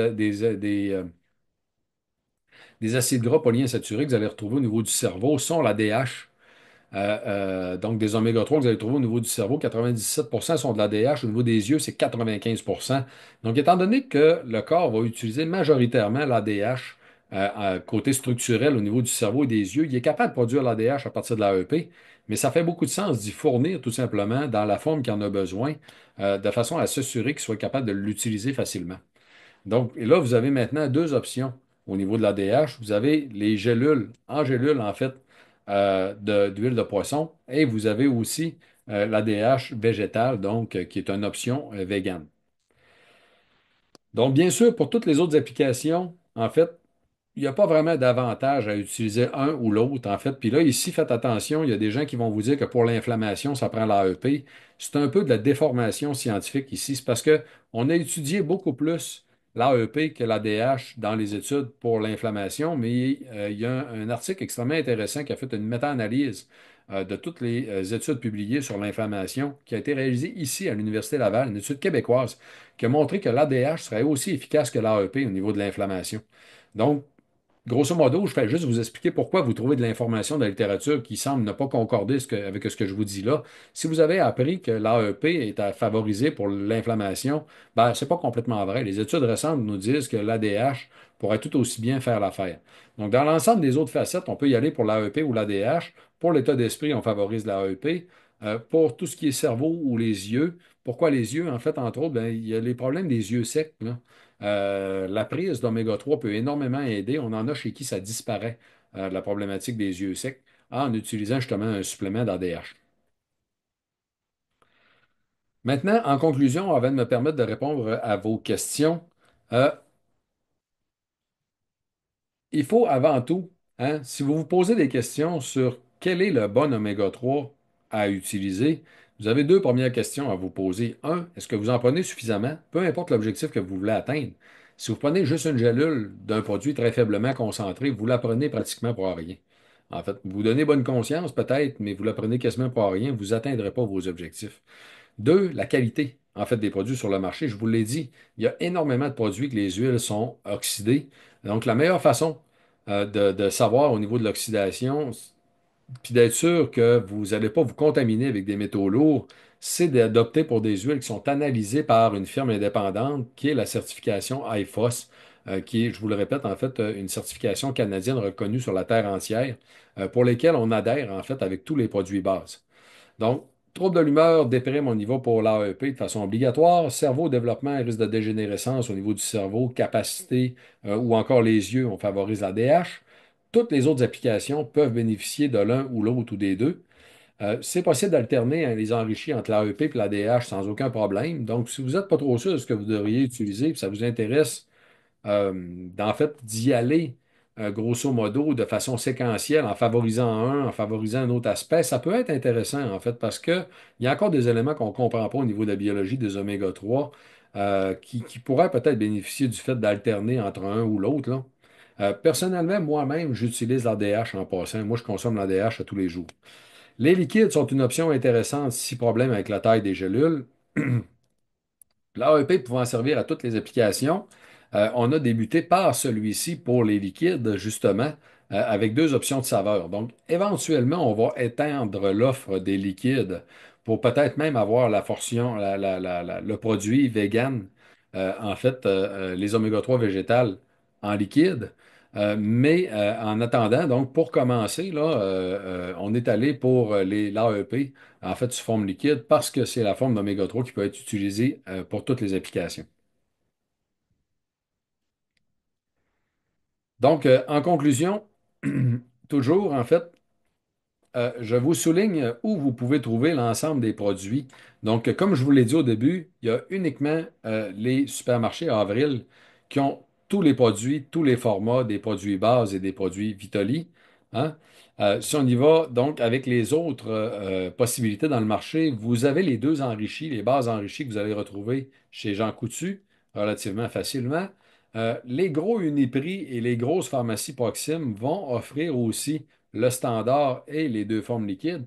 Et ici, donc, il y a une question tout à l'heure par rapport au standard. Il va revenir en marché bientôt. On attend à l'usine de recevoir les gélules qui sont produites en Norvège actuellement. Donc, on les attend toujours d'une journée à l'autre. Là, on va les avoir très prochainement. Une fois qu'on les a reçus, ça devrait prendre environ un mois avant qu'on puisse les rendre disponibles sur le marché. Donc, il faut les embouteiller, il faut faire les tests d'analyse de qualité, de contrôle de qualité. Mais probablement d'ici environ la fin février, début mars, on devrait avoir le retour du produit base standard. Et sur le site internet de Vitoli, bien sûr, à vitoli.ca, vous allez trouver l'ensemble des produits. Et ça, c'est une image que je vous ai prise tout à l'heure, tout simplement pour vous montrer qu'on vient d'ajouter les deux oméga 3 liquides. Donc, si vous voulez avoir accès donc, aux deux oméga 3 liquides, base, en fait, saveur d'orange ou saveur tropicale, vous les avez déjà sur le site internet de Vitoli. Donc, rapidement, avant de répondre à vos questions, vous avez ici accès aux références donc, que j'ai utilisées pour la conférence de ce soir. Donc, tout ceci est bien sûr supporté par la littérature scientifique de façon très approfondie. Donc, j'arrête le partage d'écran pour revenir avec vous et me permettre de répondre à vos questions. Et comme à l'habitude, hein, je vais utiliser la boîte à questions-réponses au bas de l'écran pour me permettre de répondre à vos questions. Je vois, oui, donc attendez un instant ici. Ah, on avait Diane, oui, qui nous avait posé une question. Je vais répondre, même si c'est un sujet, si c'est en dehors du sujet de ce soir, là. Mais Diane qui nous dit, est-ce normal d'avoir toujours mal au ventre avec les probiotiques? Si vous parlez de base probiotiques, en fait, je vais vous dire une chose. Euh, c'est possible que vous ayez des inconforts, en fait, parce que si vous prenez des produits efficaces, c'est possible justement qu'il y ait des effets secondaires à l'efficacité parce que modifier le microbiote intestinal, ça implique en fait un paquet de changements. Ouais, au niveau du fonctionnement de l'intestin, c'est votre deuxième cerveau. Donc, la modification en tant que telle du microbiote pour améliorer la composition, ce que vous voulez faire, peut venir avec des symptômes. Ça va de soi, en fait. Si vous prenez un produit complètement inefficace, il faut faire attention. Parce qu'il y a des gens qui vont tirer la conclusion quand on prend quelque chose puis qu'on a des symptômes que le produit ne nous convient pas. Ben, c'est peut-être au contraire parce que le produit vous convient puis qu'il est en train d'opérer des changements que justement vous devriez continuer parce que ça fonctionne. C'est peut-être un signe que ça fonctionne. Fait qu'il faut faire attention. Parce que si vous changez de produit puis que vous prenez un produit pour lequel vous n'avez aucun inconfort, ben, ça se peut que vous n'ayez aucun inconfort parce qu'il fait complètement rien, tout simplement. Donc, ceci étant dit, ce que je conseille aux gens qui pourraient avoir des inconforts, en fait, en utilisant les bases probiotiques, parce que c'est un produit très, très concentré qui va être très efficace, c'est de sauter des journées. Donc, si vous avez des symptômes, sautez des journées. À un moment donné, vous allez vous accommoder tranquillement, vous allez vous adapter. Et là, en fait, le microbiote va s'améliorer. Et là, vous allez être capable tout simplement de continuer normalement, mais sauter des journées tout simplement dans ces cas-là.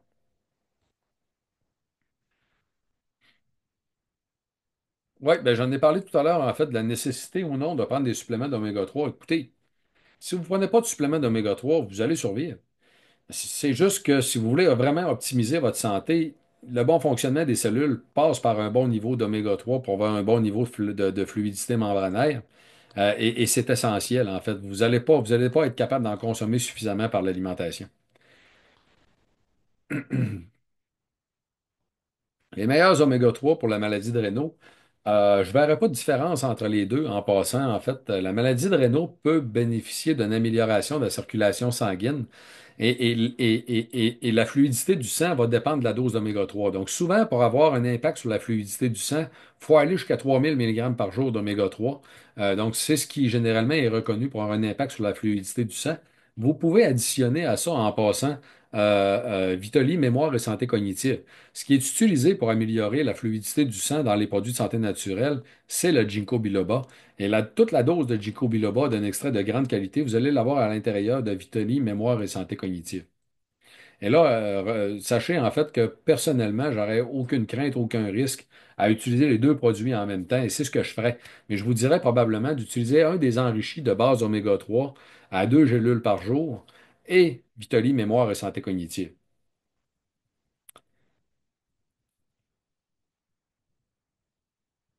En fait, on a quelqu'un qui nous demande si les prix ont changé du côté du Spa Eastman. Je ne crois pas, en fait, hein, qu'il y ait eu des changements de prix. Comment mesurer l'index oméga 3? En fait, honnêtement, ça se fait. Il y a des tests qui existent. Il y a même une compagnie qui s'apprête à essayer, à vanter les mérites, en fait, de nouveaux tests qui vont être mis en marché, qui coûtent 150 $. Donc, il y a des tests pour tester les index oméga 3. Honnêtement, si vous voulez mon opinion, là, vous avez vu tout à l'heure les données que j'ai montrées. On a 2,6 % des Canadiens qui sont un niveau d'index oméga 3 qui est protecteur pour les maladies cardiovasculaires. Ça veut dire qu'on a 97 % de la population qui n'en prend pas suffisamment. Euh, Ça sert à rien de faire tester votre niveau d'index oméga 3. Ça sert à rien pour deux raisons. La vaste majorité de la population en prennent tout simplement pas suffisamment. Si vous avez besoin de vous le faire dire, faites-le tester.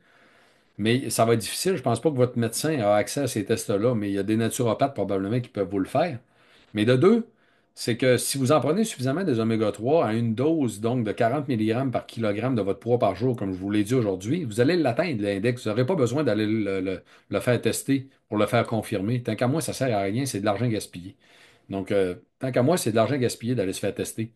Euh, si on ne les prend pas, on n'en a pas suffisamment, tout simplement. C'est assez simple.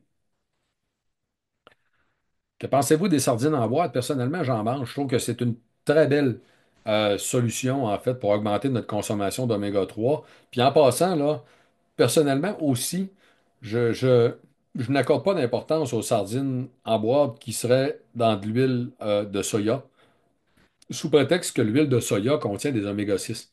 C'est que vous n'allez pas boire l'huile qui est dans la canne, hein? Fait que techniquement, moi, j'en fais pas un plat. Si la canne de sardine que vous préférez, qui est par exemple est à la moutarde ou est à tomate et basilic, ce que moi j'adore en fait, là, euh, puis qu'elle est dans de l'huile de soya, ben, so what? Il n'y a aucun problème à le consommer pareil. Les oméga 3 de poisson que vous allez manger sont dans le poisson, ne sont pas dans l'huile, dans la canne. Probablement que l'impact est vraiment très faible. Mais c'est sûr que si vous pouvez consommer des sardines qui sont, par exemple, dans de l'huile d'olive ou tout simplement dans de l'eau, ça peut faire du sens, là. Mais cassez-vous pas trop la tête avec la question, parce qu'il y en a qui disent qu'il faut faire bien attention à ça, là. Ben, regarde, peut-être qu'à moi, c'est un peu n'importe quoi, là. La graine de lin pour les oméga 3, c'est bon? Non, en fait, c'est pas très bon, à moins que vous consommiez des grandes quantités. C'est sûr que si vous consommez de l'huile de lin à 50, 100 millilitres par jour, là, ça commence à faire des grosses quantités d'oméga 3. Ça, c'est intéressant. Mais il y a très peu de gens qui vont aller à des quantités aussi importantes. Oui, mon Dieu. Est-ce important les oméga 3 durant la grossesse? Merci, en fait, Madame Lachance d'avoir posé la question. Si oui, à quel dosage? Euh, Écoutez, ça devrait être le même dosage que je vous ai donné tantôt.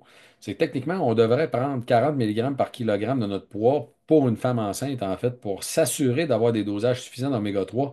Puis oui, pourquoi c'est important? Là, je vous invite là-dessus. J'ai une conférence sur la plateforme Idon Technologies qui est gratuite sur les usages thérapeutiques des oméga 3.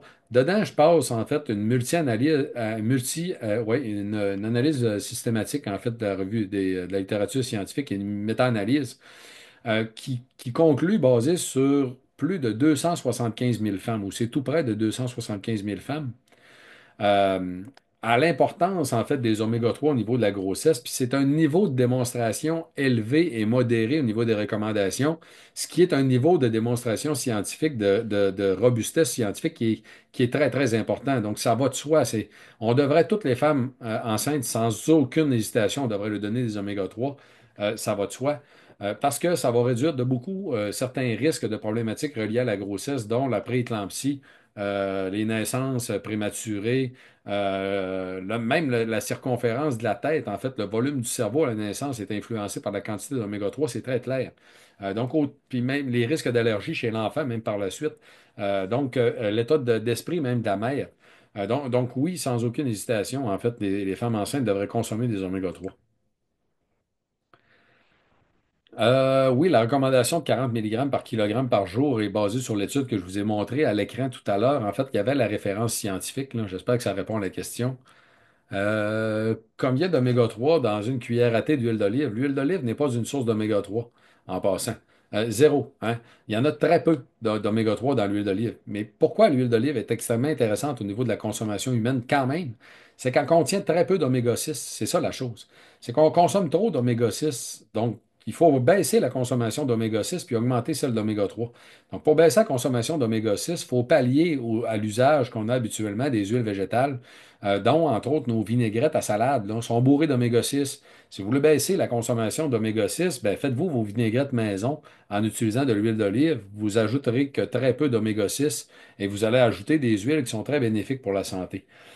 Et là, donc, pour les bénéfices de l'huile d'olive, vous avez aussi une conférence que j'ai faite l'automne dernier sur les bénéfices des polyphénols d'olive qui est gratuite aussi sur la plateforme Idon Technologies. Vous tapez huile d'olive, en fait, dans l'outil de recherche. Vous allez la trouver facilement et gratuite. Euh, donc, il faut consommer les oméga 3 via d'autres sources. Qu'en est-il de l'huile d'arachide? C'est une excellente question, mais je pense que c'est une huile qui est aussi. En fait, toutes les huiles végétales, à part l'huile d'olive puis l'huile d'avocat, sont riches en oméga 6. C'est ça le problème, avant tout. Est-ce qu'on peut prendre des oméga 3 lors des journées végétariennes de ton protocole longévité? Ouais, c'est intéressant, hein? Oui, en fait, tout à fait. C'est que euh, c'est que, euh, en fait, les oméga 3, je ne l'ai pas mentionné ce soir, là, mais on ne prend pas d'oméga 3 pendant les périodes de jeûne, en passant, parce que le corps humain va les gaspiller. Il va s'en servir comme source d'énergie. Donc, c'est pas quelque chose de mauvais en soi, c'est juste parce que les oméga 3, vous voulez qu'ils servent de structure dans les membranes de vos cellules. Donc, si vous ne voulez pas que le corps les utilise comme source d'énergie, prenez-les pas pendant les périodes de jeûne, prenez-les toujours au début d'un repas. C'est la meilleure chose à faire. Autant au niveau de la digestion. Donc, souvent, même au niveau de la digestion, les gens vont penser, ah ouais, mais moi, je digère mal tel produit. C'est pas un problème de digestion, hein, en passant. Les huiles, les reflux, en fait, avec les odeurs de poisson, c'est juste parce que l'huile de poisson va avoir tendance à flotter sur le contenu de l'estomac. Et vous réalisez pas, en fait, mais couramment, à tous les jours, de temps en temps, vous avez un peu d'air qui remonte du contenu de l'estomac. Et bon, sans trop porter attention, vous allez sortir cet air-là, en fait, sans nécessairement que ce soit un gros rapport, mais juste un peu d'air. Et là, si vous avez consommé des oméga 3 puis que l'huile flotte sur le dessus de l'estomac, automatiquement, vous allez pousser les odeurs de poisson. Donc, pour éviter ça, c'est pas une question de problématique de digestion, là. Ça, c'est une mauvaise compréhension. Donc, les huiles de poisson sont extrêmement faciles à digérer. Oui, des fois, il y a des huiles qui pourraient sentir plus mauvais que d'autres, en fait, dû à la qualité de l'huile. Puis là, référez-vous à la certification IFOS. Mais si vous prenez des huiles de qualité, prenez-les au début du repas pour envoyer, en fait, des aliments par-dessus et éviter en fait cet effet-là au niveau de l'odeur. Et là, oui, pas de problème de prendre des oméga 3 pendant les journées végétariennes de mon protocole de longévité, chose que vous allez voir en fait beaucoup plus aussi à l'intérieur de mon 5e livre qui va sortir au mois de septembre. C'est parce que les huiles oméga 3, même si ça provient de poissons, ne contiennent pas les acides aminés ramifiés qui vont moduler certaines voies métaboliques du vieillissement.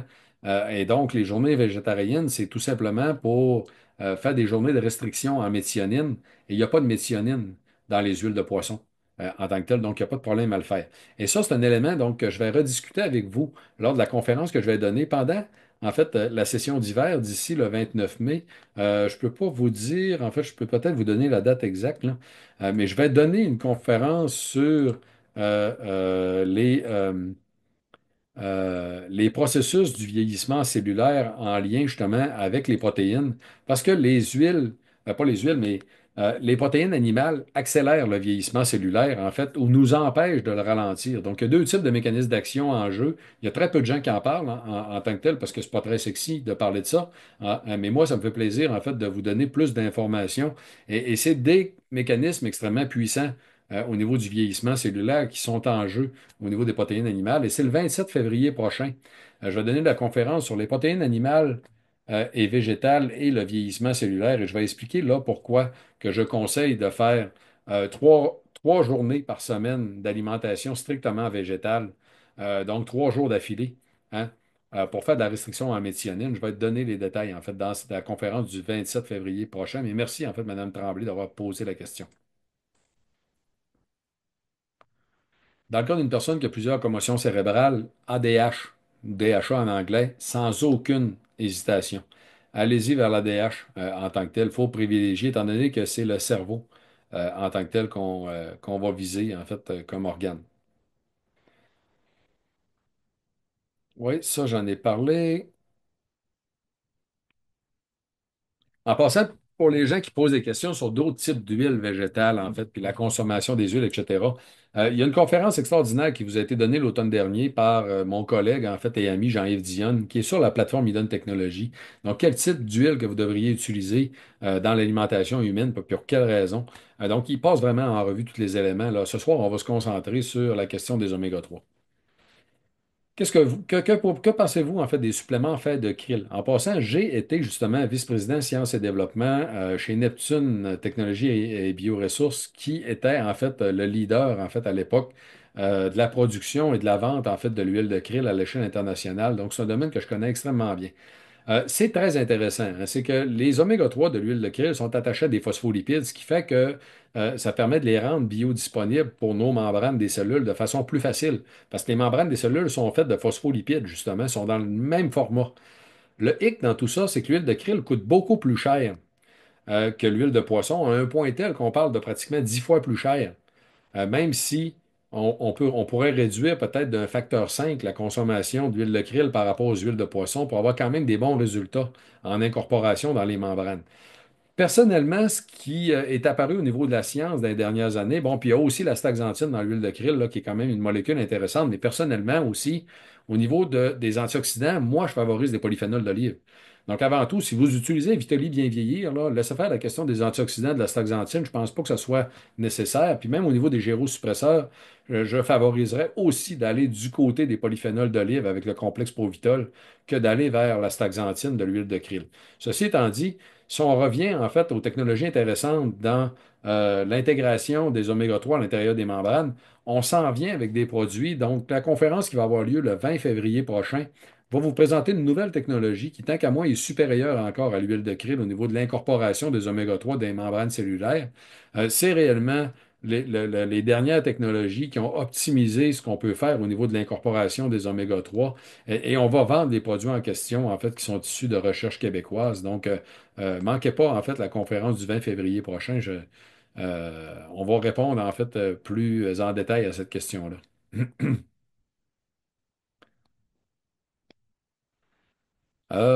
On parle de lien ici entre l'hypothyroïdie, en fait, et les produits d'oméga 3 d'algues. Écoute, écoutez, il n'y a aucun problème. En fait, les oméga 3 des algues, ils sont purifiés.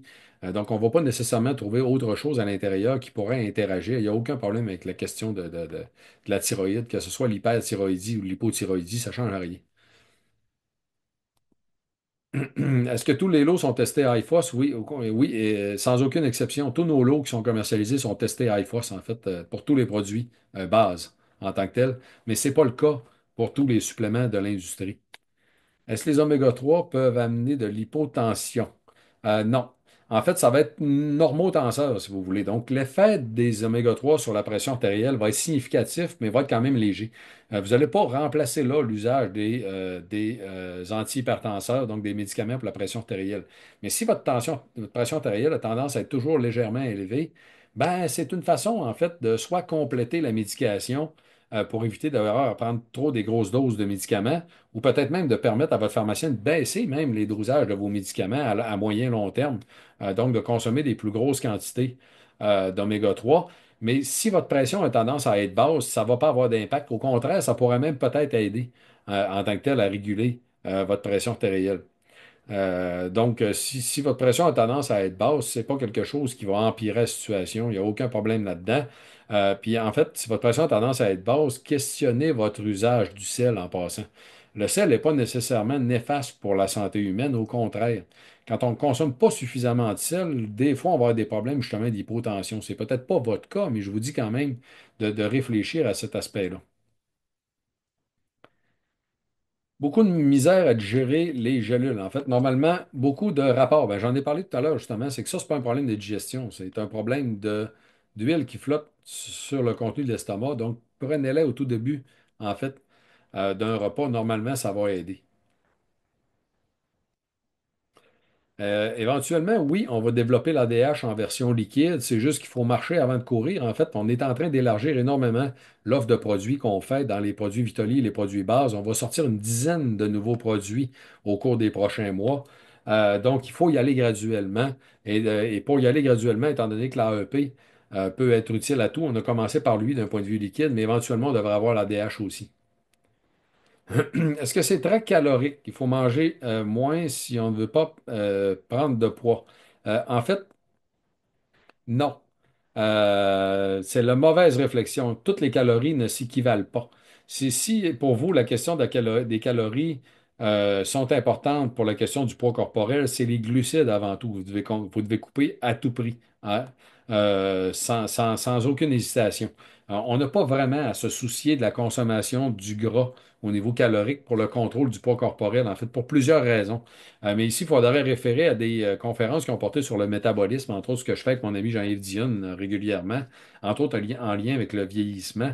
Mais retenez hein, que si votre poids corporel, le contrôle de votre poids corporel est un souci pour vous, c'est pas les huiles et les gras auxquels vous devez faire attention, c'est les glucides. Donc les calories ne sont pas toutes équivalentes et c'est les glucides qui font prendre du poids. Malgré le fait que le poids en question, c'est des gras, c'est que les glucides en question sont transformés par votre foie en lipides qui, eux, sont stockés, donc sous forme de triglycérides. Il va les stocker si vous mangez des glucides, parce que vous allez augmenter la production d'insuline. Donc, c'est un peu compliqué tout ça, mais retenez que ce n'est pas la consommation de gras qui est problématique dans le contrôle du poids. Peut-on prendre les oméga 3 en même temps que tous les autres produits Vitali? Ben oui, bien sûr, c'est exactement ce que je vous conseille de faire. Hein. Je vous le répète, les essentiels au quotidien, Vitali bien vieillir, base oméga 3 à 40 mg par kilogramme de votre poids par jour, vous calculez comme il faut. Et la vitamine D à 50 unités par kilogramme de votre poids par jour. Donc, la même dose qui est recommandée par mon ami Jean-Yves Dionne. Vous pouvez la prendre une fois par semaine, donc en multipliant par 7, il n'y a aucun problème à ça. Mais ça, c'est les essentiels au quotidien. L'autre aspect, le premier à considérer, c'est bien sûr la santé de votre microbiote intestinal. Et après ça, on considère d'autres aspects. Mais tant que ça, c'est pas réglé, concentrez-vous là-dessus. Quelle serait la sorte d'oméga 3 et la dose à utiliser pour la dégénérescence maculaire? En fait, c'est la même dose que je vous ai mentionnée tout à l'heure. Et quand on parle des yeux, en fait, on y va pour l'ADH tout le temps, en fait. Et là, en passant pour la dégénérescence maculaire, on a aussi un produit qui s'appelle Vitali Vision, on en a manqué malheureusement, mais c'est possible que vous en ayez encore dans certains magasins à avril, donc appelez avant d'y aller. Mais Vitali Vision, en fait, est en analyse actuellement. Il va revenir bientôt, mais on en a manqué, en fait. Donc, il va revenir bientôt. J'ai des problèmes de mémoire et d'articulation en même temps. Lequel serait le mieux? En fait, moi, personnellement, étant donné que les problèmes d'inflammation, d'articulation, tout type d'oméga 3 peut faire, puis que là, vous avez la mémoire qui, elle, demanderait l'ADH de préférence, j'irais vers l'enrichant en ADH. Mais en passant, on a bien sûr aussi Vitali Mémoire et Santé cognitive et on a Vitali Articulation. Donc, que vous pourriez aussi utiliser, en fait, pour optimiser. L'oméga 3 base standard va être disponible normalement d'ici un mois, là, fin février ou début mars. On attend les gélules d'une journée à l'autre, en fait, là, qui devraient arriver à l'usine. Là. Ici, on me demande si les gélules végétales qu'on va avoir, en fait, d'algues, on va devoir les mettre au frigo. En fait, les oméga 3, une fois que la bouteille est ouverte, je conseille toujours de les mettre au frigo parce que les huiles pourraient s'oxyder, puis pour réduire les risques d'oxydation, on est mieux de les réfrigérer. Donc, tout type d'huile, toutes les huiles, là, toutes les formes confondues, pour réduire les risques d'oxydation des huiles, y compris l'huile de lin, en fait, qui va souvent être dans une bouteille opaque. Si vous voulez éviter qu'elle s'oxyde, parce que les huiles oméga 3, oméga 6, en fait, vont avoir des plus grands risques d'oxydation. Les huiles oxydées sont carrément pas bonnes pour la santé. Mettez ça dans le frigo en tant que tel, à moins que vous en utilisiez des très grandes quantités qui n'auraient pas le temps de s'oxyder, là. Est-ce que la forme liquide doit aller au frigo? Oui, aussi. Garantie sans mercure, même avec les petits poissons. Je vois d'autres compagnies disent qu'ils ont extrait du mercure. Sont-ils vrais ou c'est uniquement du marketing?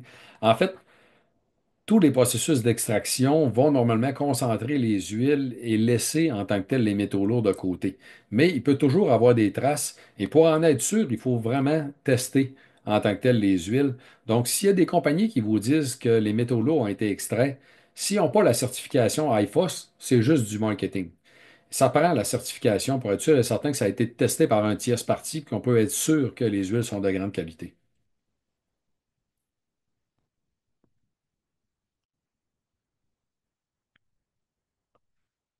Est-ce que ça pourrait être pertinent d'alterner en fait un moins sur deux l'ADH en fait qui nous vient du poisson versus l'ADH végétal?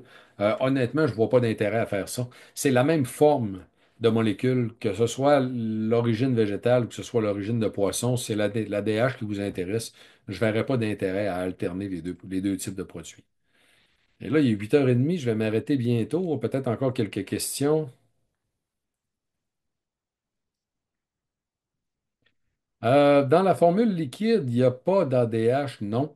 Si vous vouliez prendre des oméga 3 liquides pour les yeux, il faut savoir, comme je vous ai dit tout à l'heure, là, il y a une seule application qu'on a absolument besoin d'une des formes, c'est l'AEP. Si pour les yeux, en fait, normalement, vous prendriez de l'ADH, mais en fait, vous voudriez prendre un des produits liquides parce que vous avez de la misère avec la taille des gélules, vous pouvez prendre l'AEP liquide pour les yeux. Le corps va le convertir en ADH, en fait. C'est très clairement démontré. Même qu'il y a beaucoup d'ophtalmologistes qui vont conseiller carrément de prendre des produits enrichis en AEP, en fait, pour les yeux, malgré que ce n'est pas la forme. Parce que la sécheresse oculaire dépendrait aussi de processus inflammatoires pour lesquels l'AEP va très bien fonctionner. Donc, il n'y a pas de problème pour les yeux secs à utiliser l'AEP en liquide si, en fait, vous aimeriez mieux la prendre sous forme liquide. Donc, la bonne dose à prendre, je vous le répète, en fait, on a encore une question là-dessus. C'était 40 milligrammes d'oméga 3 par kilogramme de votre poids par jour. Mais le 40 milligrammes par kilogramme de votre poids, il faut que ce soit AEP plus ADH. Donc, quand vous prenez un produit dans vos mains, vous regardez sur l'étiquette, ce n'est pas l'huile de poisson totale. Hein? C'est AEP plus ADH. Vous additionnez le nombre de milligrammes que ça donne. Et il faut que vous consommiez 40 milligrammes par kilogramme de votre poids. Donc, moi, par exemple, parce que ça fait un chiffron, c'est facile, je pèse 80 kilos. Donc, ça prend 40 milligrammes fois 80 kilos, ça fait 3200. Il faut que je consomme 3200 milligrammes d'oméga 3 par jour pour avoir la dose optimale en tant que telle. Et puis moi, bon, je vous l'ai dit tantôt, j'ai tendance à prendre en fait l'ADH en gélule en fait comme forme d'oméga 3 par principe, parce que je me soucie donc de ma performance cognitive. Mais j'ai aussi pris des formes liquides, en fait, enrichies en AEP, en fait, pour tester les saveurs. Donc, j'ai fait ça aussi, là. Non, on n'offre pas de produits provenant du krill. Je vois pas l'intérêt, honnêtement, personnellement. Donc, outre le krill, tant qu'à moi, vous pouvez y aller tout simplement par une forme enrichie. Vous allez avoir quand même les dosages nécessaires. Vous allez rencontrer le 40 milligrammes par kilogramme de votre poids versus le krill qui coûte beaucoup plus cher, pour lesquels vous allez prendre des dosages beaucoup plus faibles. Et puis là, c'est difficile de savoir si on en prend suffisamment, malheureusement. Y a-t-il des dangers à prendre trop d'oméga 3? Non. Il n'y a pas de danger à prendre trop d'oméga 3. On va avoir un impact sur la fluidité du sang qui est quand même minime, même à aller jusqu'à 4000 milligrammes par jour. Et là, pour les gens qui, bon, je vous le dis, là, je vous le dis, il y a des gens qui vont se faire dire que si vous prenez des médicaments pour la fluidité du sang, de ne pas prendre d'oméga 3, c'est n'importe quoi. Donc, ce qui a été démontré dans les études, c'est que vous allez avoir un effet cumulatif, oui, avec les médicaments pour la fluidité du sang, mais à partir de 3000 milligrammes par jour d'oméga 3. Fait que moi, je vous dirais, si vous prenez des médicaments donc pour la fluidité du sang, tout simplement, allez-y pour des doses d'oméga 3 de 2500 milligrammes par jour d'oméga 3. Vous allez être en dessous du 3000. Et si là-dessus, vous êtes questionné par votre pharmacien ou quoi que ce soit, vous avez une fiche des contre-indications, interactions potentielles des produits pour chacun des produits, en fait, sur le site Internet de Vitoli, qui sont en dessous des tableaux de composition pour les produits Vitoli. Ben, les produits bases aussi ont cette fiche-là.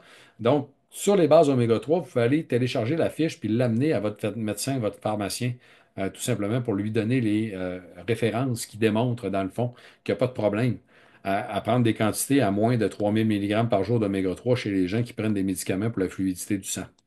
Donc non, il n'y a pas de risque en tant que tel à prendre des oméga 3. Quelle quantité au niveau des huiles liquides par jour? Ben, techniquement, ce qu'on recommande de prendre, c'est une demi-cuillère à soupe par jour au niveau des huiles liquides. Moi, je vais vous dire un petit secret, là. Tant que de prendre la cuillère à soupe, moi, je la remplis. J'ai tendance à la prendre aux 2 jours à la passe. Parce que vous n'êtes pas nécessairement obligé de la prendre à tous les jours, l'oméga 3. C'est plus une dose moyenne par semaine, en fait, qu'on devrait calculer de prendre. Fait qu'étant donné que quand on prend les doses liquides, c'est facile de prendre une cuillère à soupe au complet. Bon, on n'est peut-être pas obligé d'en prendre tous les jours. On pourrait la prendre à tous les 2 jours, ça fait quand même. Mais techniquement, ce qui est recommandé de prendre, c'est une demi-cuillère à soupe.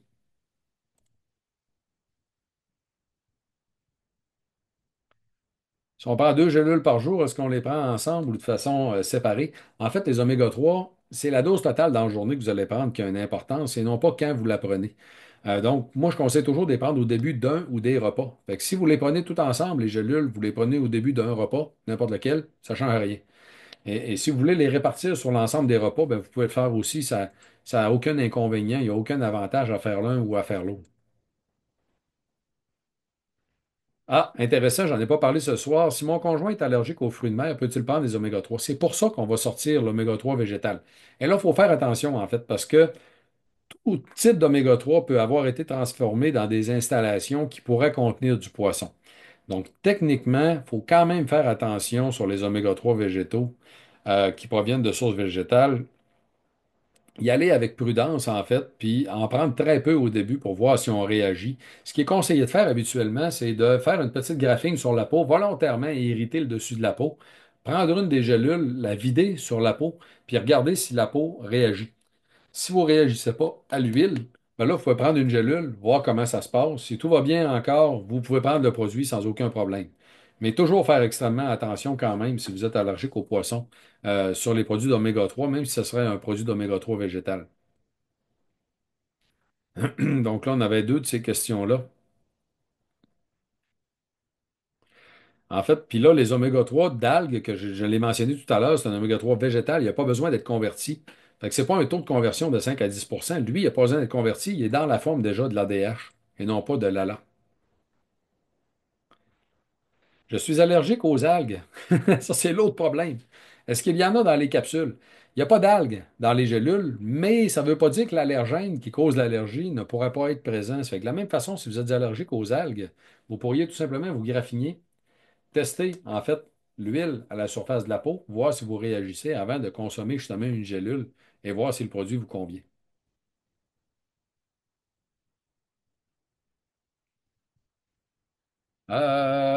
Donc, je vais m'arrêter ici. J'ai répondu en fait à beaucoup d'autres questions qui étaient en ligne. Je vais m'arrêter ici parce que bon, il est déjà 9h moins 20 en tant que tel. Donc, ça fait déjà un bon bout de temps que je suis avec vous. Ça a été vraiment un très, très grand plaisir en fait d'être avec vous aujourd'hui. J'espère que vous serez des nôtres aussi pour les prochaines conférences les jeudis soirs. Donc, ce soir, c'était bien sûr une exception. À notre règle du jeudi soir, parce que demain soir, je vais être au congrès de la santé intégrative qui débute vendredi, mais on débute quand même demain soir avec une conférence donnée par l'Association professionnelle pour la santé intégrative qui va être en marge de l'Assemblée générale annuelle qui est ouverte à la population, hein. Fait que si jamais vous êtes présent à Saint-Hyacinthe demain soir, vous pouvez assister à l'Assemblée générale de l'Association professionnelle pour la santé intégrative. Je vais être sur place, ça me fait vraiment un grand plaisir de vous rencontrer. Je suis bien sûr le président de l'association. Donc sur ce, passez une agréable fin de soirée. C'est toujours un plaisir d'être avec vous et on se voit la semaine prochaine. Au revoir tout le monde.